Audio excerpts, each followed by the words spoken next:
Now, a dance between art and medicine. Shauna Fisher of Arizona PBS reports this story filmed before COVID for our Arts and Culture series, Canvas. Step it through. Each step taken by the dancers inside this rehearsal room is a victory. Back, front, A blow against a disease that has caused their bodies and their minds to betray them. and away. My husband died in 2010, and I had become aware of some symptoms at that point. Marlene Blakeney recalls the moment she noticed changes in herself. Looking back, Keep the focus up. my first indicator was that I couldn't use a mouse with my right hand anymore. She says a few months later, her right leg wouldn't move like her left. And I thought maybe I'd had a stroke when I finally went to my primary physician, and she sent me to a neurologist that ran all kinds of tests and diagnosed me. The diagnosis? Parkinson's disease. And then take it back the other way. Not one to feel sorry for herself, Marlene dove headfirst into treatment. 13, 14. She was looking for another tool to fight the disease and learned dance can help ease some of the symptoms. It's like saying, I'm taking control.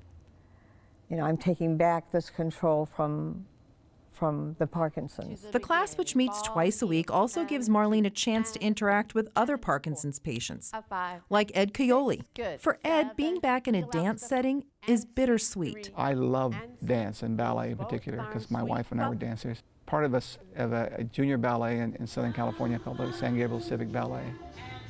And she was one of the young ladies that was in the corps. And they asked the two of us to partner each other. They've been married for nearly 50 years. Then, about 6 years ago, I woke up one morning in spring morning, and I felt a trembling in my left arm. And I said to myself, I think I have Parkinson's. Down. it took some time to get the diagnosis, but Ed sadly was correct. He was one of the 60,000 people diagnosed with Parkinson's each year. Ed's taken it hard. He says he feels let down by his body and struggles at times to accept what the future may hold. I don't feel I'm in control.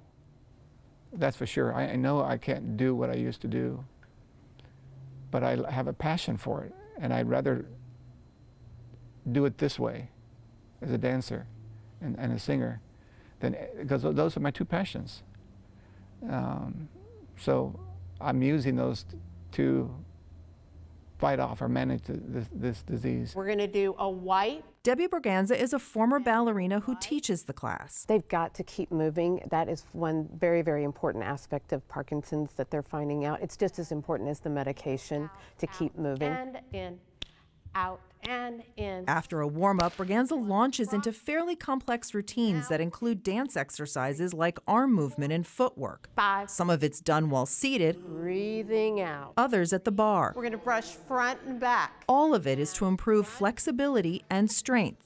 One of the biggest issues with Parkinson's is a loss of body control. Dance class is great because it's not like a gym class where you're just working one muscle at a time. Dance takes you in all different directions and moves a lot of different muscles, which they need to move as many as possible. The routines also work their minds. And reach again. Parkinson's is caused by the death of brain cells that produce dopamine. Start with the weight. Dopamine is a chemical that carries messages between neurons.